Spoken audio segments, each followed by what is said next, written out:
this is our second show of our little walk through some of Middleborough's historic cemeteries. And I'm part of the Friends of Middleborough Cemeteries, a group that's been in existence for a couple of years now. And as I say, we thought we'd kind of get the word out about some of our historic cemeteries and the interesting people who've been there and have been before us in this town and buried in our cemeteries. And that's part of our goal out of the Friends of Middleborough Cemeteries, is it will help people know a little bit more about these interesting places and hopefully a little bit more about some of the folks who are there.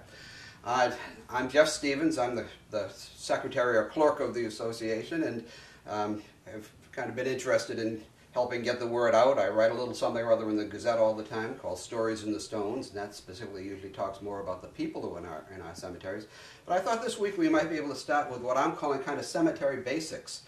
And that really is kind of an overview of the burial grounds that we have in town and how they are set up, because most of this stuff is connected with the religious beliefs of the people of those days.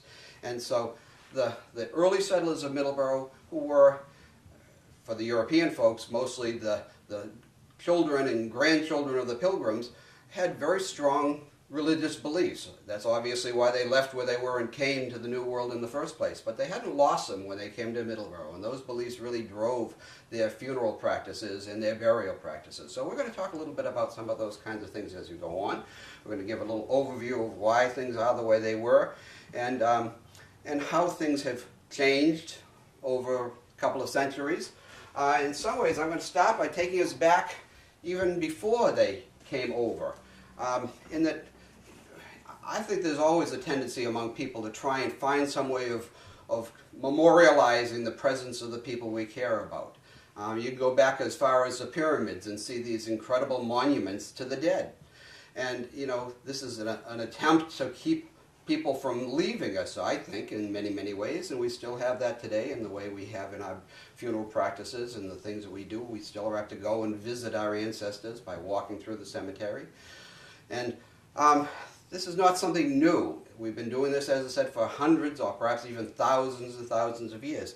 This is I think, kind of an ancestor of our present gravestone process and what we've had for the last 200 or 300 years. This is a miniaturization of one of the bronzes from England, I believe.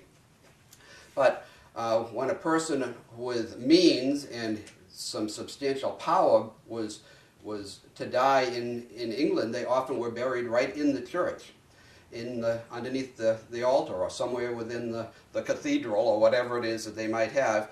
And they often would then put a large bronze image of that person, and with it there would be all these symbols with it. Again, there would be information about who it was, but often you can tell an awful lot by the things that were there. There would be images of their coats of arms, because these would be nobles to have that much impact and all those kinds of things. There were other things. The fact that this man is dressed in armor shows that he was probably a knight, and that he's standing on a lion is another image that would mean something that day, would basically tell you he was nobility, if not royalty of some form or other. So all of this stuff is an attempt to try and say this person was an important person, this person was one that we want to recognize and not lose. So this kind of history existed for hundreds of years in Europe. Now, when people came to the New World, those usually weren't the richest folks in town, and but still, some of this tradition had not been lost, and this idea of not losing a person when they died was something that I think is kind of innate in us as we go along. So I think our gravestone history is somewhat based on some of that process that went on for thousands and thousands of years before us. Of course, there were people who were here in Middleborough a long time before the Pilgrims got here, and that's the native people. They lived and died all over Middleborough, and even in the early days, Namaskett was an important place. Namaskett means place of fish, because the native people saw it as a wonderful place. We were just about to have the herring run start running here, and they knew about taking advantage of that food source and all the things that went with it. So basically, there were native people all over Middleborough. Their traditions did not seem to mark graves in most cases. Once in a while, we do hear about some kind of a special shaped stone that I understand, but I've never seen one myself, even though there must have been hundreds and hundreds and hundreds, if not thousands, of native folk who lived and died over the hundreds of years or thousands of years of their presence here in Middleborough. So native people didn't do as much by marking, though sometimes there are royal burial grounds, if you call them royal chief families, and there's one in Lakeville, I believe. But anyway, let's go back to what most of us often are connected to, which is that early time when the Pilgrims came to Plymouth in 1620 and then started living in Middleborough. And you'll see I've got a few of my little rubbings that we have here, and they'll give you an idea. But people were actually in Middleborough from early 1600s. Many of them, again, lived and died here. But we'll find no markers to them. It wasn't, again, that they weren't buried or that their graves were marked, but they were often marked with wooden posts. And they were wooden posts which would have the person's perhaps initials or name on it and perhaps their birth and death dates. They were called rails instead of gravestones, and they were not stone, they were wooden posts. And as most wooden things, we don't have any houses, for example, from those days because so many of them, their foundations weakened, and the same thing happened with these rails. Their bottoms would rot off and they'd fall over and get buried under the leaves, and before we know it, we wouldn't be able to find them. So wooden markers of burial places, not terribly efficient. They don't last for very long, and again, they don't fit into our kind of need to have people live longer and longer and longer in our memories by having something that marks their passing point and where we buried them. So rails were there for the earliest people, and the first time we start seeing stones is about 1690. They were doing this a little earlier up in Boston, so you can find some of the Puritans up in Boston were marking graves before then. And as I said, Europeans were marking them for a long time before then. But the first local markers were often done on little field stones. They might cut into them with a hammer and a chisel and perhaps again mark something with a date and initials, perhaps a name. But they were very crude and usually very small, hardly very high at all. And it gets to be about 1700 before we start seeing substantial stones and the kinds of things that we would consider now a cemetery. That term, it's something I just learned the other day, is not appropriate for what we see in colonial times. They often were called graveyards or burial grounds. The term cemetery comes along a little later. Again, tying this to some of that background of their religious views, it was an appropriate yard for graves. Cemetery really means resting place, and that was something that came along later. So when we say cemetery, we really should be talking about one of the later cemeteries, the ones that came after about 1800. So I mentioned the orientation, and when you see one of our larger cemeteries, our larger graveyards, burial grounds around here, you'll notice that there are pretty much rows of stones. And for colonial era times, they would have all been lined up, all facing the same direction. I mentioned that you can't really separate colonial graveyards and burial grounds from their religious views of the day. And this is one of the things that does this. When you have a graveyard, it is hooked up in an east-west orientation. And that east-west orientation was for a reason. And it had to do very much with their very solid commitment to the concept of a resurrection coming for them. The second coming was going to be a significant point, and they were expecting that, hopefully not too far away. So when you buried someone, you buried them in an east-west arrangement, and their heads were always buried towards the west, and their feet were always buried towards the east. All that was done so that when that trumpet called again, they rose up on this day of resurrection and faced the east, faced the Holy Lands. So our colonial era gravestones, if they are done the way they should for about 100, 150 years, all had their stones facing the same way, all with the bodies that are buried there facing the same direction, and it's all that east-west piece. So you can't really separate this process of burial grounds from their religious views. They were all very, very connected and put together in that kind of arrangement. So, part of that too is a couple of things. I'm going to lift up a piece. I actually have a friend who has a stone wall, and in the stone wall are pieces of gravestones. That probably means there was a graveyard someplace nearby where that person lives. This is a piece of a headstone. You can always tell a headstone because it's the one that has carvings in it, words, names, dates, all that kind of stuff. This, for example, is a Middleborough headstone. Okay?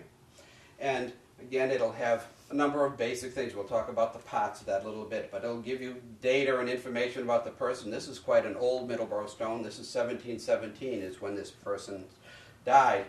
Doesn't necessarily mean when the stone was made. Just like today, someone may die and be buried. It might take a year or two or three or more before they get around to cutting and placing a stone on that grave. But anyway, this person's death date is July 1717. But this is a headstone. Bigger usually in most cases, and we'll talk about the orientation that was done for headstones and footstones in a second. But that's only one part of what would have been placed on most colonial era graves. The second part of this, and here's another stone, again from that same friend's yard in a stone wall, is this kind of little thing. And this is actually about as big as it is. That first one is only a small fragment of the stone, and this is a piece of the stone, but it's about 2/3 of what is the footstone. So it's a much, much smaller piece of equipment. Has usually only one or two things on it. And this one says Mrs. S.B. And very typical. This is a footstone. And S.B. are her initials. S for perhaps Sarah or something or other, and B for the last name that begins with a B. So 2 stones were put on most graves. And I'm going to put those down and show you the orientation for a grave. So let me get things out of the way and bring something over. Okay, we're going to kind of demonstrate here a little bit about the arrangements of a grave in one of our colonial era cemeteries or graveyards. And this, which is a very nice big book of Middleborough Gazettes, is going to represent a headstone. And that's actually about the size of many colonial era headstones. What you see above ground, there'd be about 2/3 more of this below ground. And it was made out of a local stone, slate, that was fairly easy to cut and work with. Footstones, as I said, are almost always much smaller. So we use this book to be a footstone. Okay? And the place where you would have read information about that person and had any images would be on this side, because I'm placing the footstone here. And now I'll be our recently deceased friend. And would have been buried between the headstone and the footstone. And hopefully the footstone will be just about where my feet are, and headstone obviously right here. So when you come and read about me and know my death and birth dates and all that kind of stuff, you'd be standing on that side. So when you go to the graveyard, don't worry that you're standing on the person you're reading about. You're actually in front of him, if you know what I mean. And the orientation again is west, east, so that when the second coming comes, I'll rise up facing the Holy Land. Now, that's the arrangement on our cemeteries all the time, but it's really quite rare that you find them this way any longer. Headstones, in some cases are moved too, but in general, most of the headstones are there. But it's the footstones that are apt to disappear. And the basic problem with footstones is that they're kind of in the way. And they're in the way especially as we started trying to take care of graveyards where we cut the grass and kept it from being overgrown and all the things that came along with that. And especially when we got into using lawnmowers and other things, these things are just plain in the way. So what they often would do is either take them up and throw them away, which is what happened to this little footstone, ended up somebody's stone wall. Or another thing that happens, and you see this quite often in Middleborough, they'll pick this footstone up out of the ground, bring it up, and set it behind the headstone. So when you see 2 stones, one behind the other, most often the name on that side, when you look at the footstone, you'll find it has the same initials, and sometimes a death date, sometimes the name of the person, but most often initials and a death date. So that's the way most of our cemeteries are. We have this east-west orientation, bigger headstone, smaller footstone, and if we're lucky, we have all that stuff still. What's happening, unfortunately, is our headstones are having problems because of the attacks they're under. And we'll do a show later on about some of those kinds of things as we go along. So that's kind of the underpinning structure of our graveyards. As I said, very, very connected to what and where and how they thought things were religiously and the beliefs they had. So the orientation, the structure, the arrangements in a graveyard are all built around their religious beliefs of the day. So I think we'll kind of start taking a final look at another part of this, and it's the part actually, candidly, that I was most interested in when I kind of got into all this gravestone stuff, and that is, you know, the stones themselves. If you walk through one of our colonial era gravestones, there are things to see. There's, first of all, no guarantee that what we think is what they had in mind. The gravestone cutters of the day cut all these stones, but they didn't write down exactly what they meant by them. And so we kind of see them one way and may interpret them, but they may or may not be exactly what they meant. This is an early stone from Middleborough, 1717, for Lydia Thomas, wife of Mr. Jeremiah Thomas, died deceased July 6th, 1717, in the 52nd year of her age. Even the shape here is typical of gravestones. If you think about that, there are some people who think that's almost the shape of a headboard. And there's, again, when I say we're interpreting this now, nobody wrote this down, but there's some thought that this is kind of the sleep of death, if you know what I mean.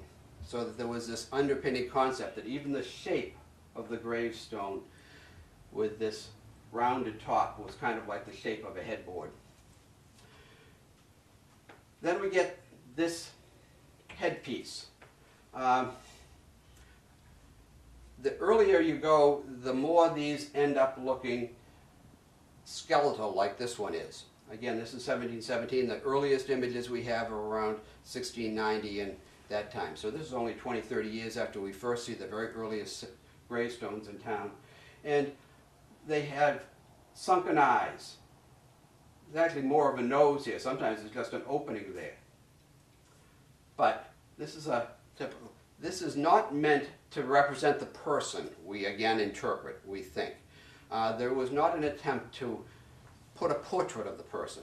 These kinds of structures were really meant to be a way of reminding us who are still alive as we came to the graveyard that death was always present. Death was something that we all had to face. Because, again, they often were trying to give you that message that death is not far away. You better behave yourself in life if you expected to have an afterlife.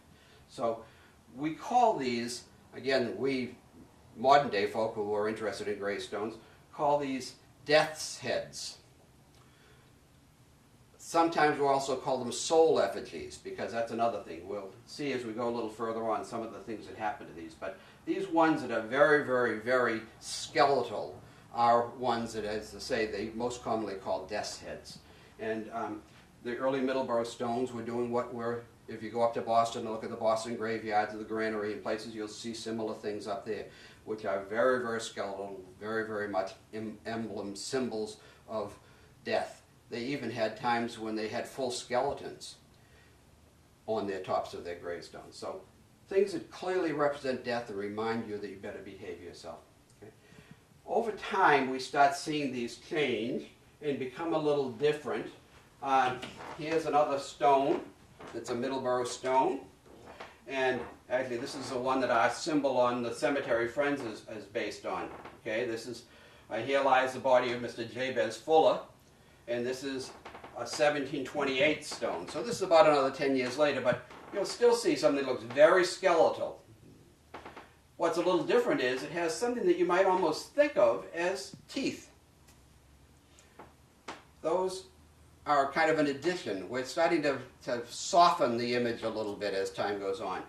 I want to think it might be because their life was getting a little less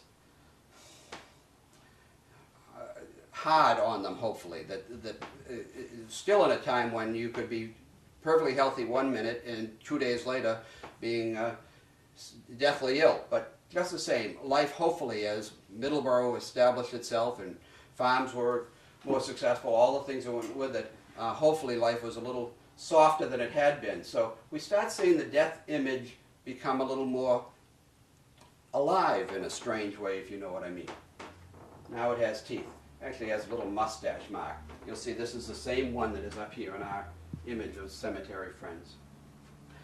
As this goes on, you get even later, this is about a 125-year time span that I'm kind of very quickly walking you through, and this is a much, much later image. I don't even think this is a Middleborough image, though I saw it someplace or other. It was so nice I had to get it, but you can see what's happened to our death image. Over time, these change, and they change from being skeletal to being like little cherubs. And the little cherub here has sprouted wings, eyes, nose, mouth, hair. It no longer is that hollow-eyed, skeletal creature. We would call this a soul effigy. So it's gone from being a death's head, sign of death, to kind of a sign of a soul. And again, based on their religious views, that soul has wings because it's going up. This is a Middleborough stone.